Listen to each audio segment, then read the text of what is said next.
What's the next? We got lots to talk about, really. I mean, we've talked about like the current state of photography and the relationship photographers have with models and that as well. So that's something that I was real dying to talk about. What's that?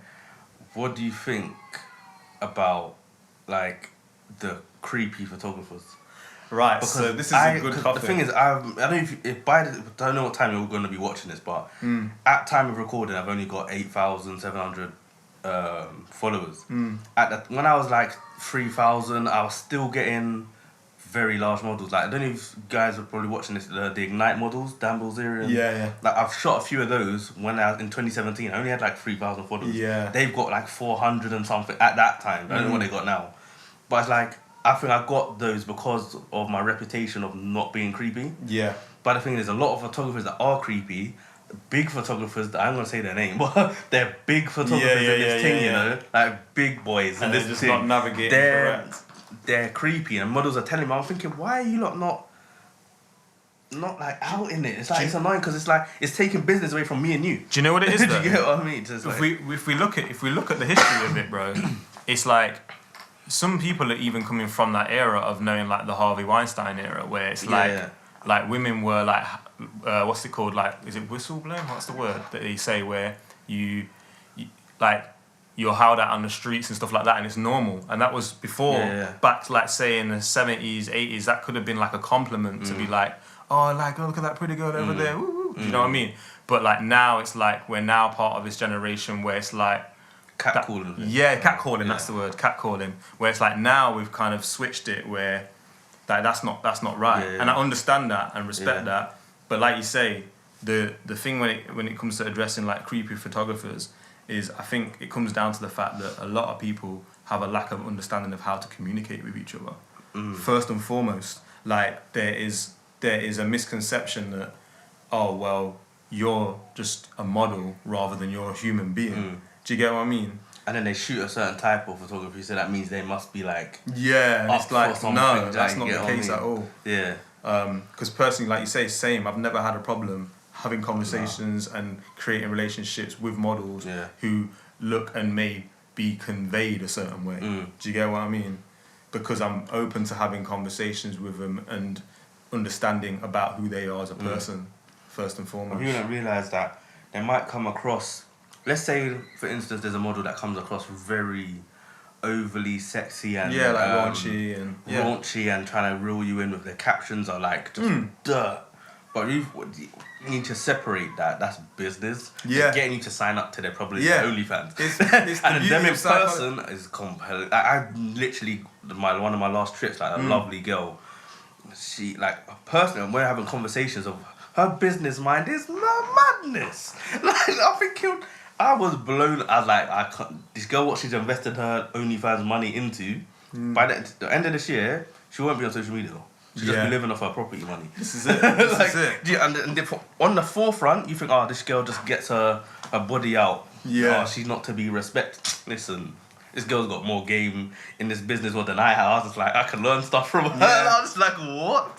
But you would never know that. But this is the key thing. It's separate. It's business. Exactly. The key thing is that people are judging people on face value. Yeah. And like, I feel like social media has a lot to play in that, because we've gone into this state of consuming intangible data that is then giving us obviously the whole endorphins and everything like that. So we're getting quick fixes, but then it's not based on reality. So the problem with that for me is like, okay, it's cool to get our fits. It's cool to kind of like indulge a little bit, but don't be kind of caught under the illusion. Because like really and truly, most of the relationships I've made with like models that have that kind of look or they have that kind of following, it's because I get on with them as people. Do you get what I mean? And I'm being able to see, right, okay, so you have your brand, it falls in line with my brand, and so on and so forth, and find that mutual kind of understanding. And that could be whether it's a client or it's a collab. And that's something I think we definitely want to touch upon as well today, innit? Because that is, there needs to be a bit of clarity, I think, with that as well for people. The only thing that's annoys me, like, listen, there's one time the model came back to me, like, 3 weeks in a row with inappropriate experience with a photographer. I'm just like, she has a large following. You could just out this person. Yeah. Like, why is she not kind of looking? But this is something I don't understand. Like, there's so many models that have. Some of them, like, again, with the big photographers, it's reoccurring. Yeah. And it's like, just obviously, just other random photographers, but it's like, and these girls that have big followers, it's like, why would you just not? To me, it's mental. Do you know what it is though? Is in their defense that it's like, again, going back to the Harvey Weinstein thing, and the fact that it's only once people start to talk about it and it becomes public knowledge. So someone has to take the fall almost, or take the hit for other people to feel comfortable. But I know one girl that did recently, and the same girl that was telling me about her experiences, it was her friend. So that another girl did expose it. Everyone was reposting it, blah, blah, blah. Yeah. And then... But nothing come from it. Nothing come from it. but then there's so many layers to it as well. Yeah.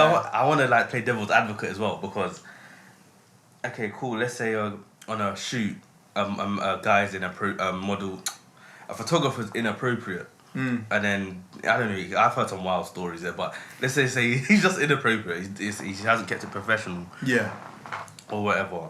But then on the other foot, like, is it all this Me Too movement? Is it the same for us? Because I've had girls regularly, especially because of the girls I shoot, that they're high following in the millions. Some of them, so it's like, so they see that thinking, oh, they want that quality of photo, whatever it is, whatever. Because you know, it's association. It's association thing. Yeah. But I get a load of girls like flirting with me, thinking that I'm gonna shoot you for free because you're flirting with it. I had 2 kids by 22. I have no problem getting girls outside of photography. Like, what are you doing? Yeah. Like, I do photography because I like money, first of all. If you're not paying me, or if it's not equally beneficial for a collab, like, it's not happening. Exactly. And I think it's but then if I screamed out saying, oh, why is this girl flirting with me? I'm probably going to get told to man up. True. So I'm just like, you know what I'm saying? Like, it's not equal in that sense. It's not equal. That's very true. That's very true. But you know, this comes down to the thing of like, what I've come to realise is like, I've gone through that kind of hobbyist phase to like intermediate phase of photography, is like, there isn't that much representation anyway for photographers at that level in the intermediate range compared to models. So it's that whole thing of, like you say, it's like, models are going to maybe have more of the influence potentially. They may have an agency. They may have, obviously, like you say, if it's a female model, then they may have that gender specific of, well, you must be the victim as opposed to the person who is causing the feeling. So I think one of the things that like we should talk about as well.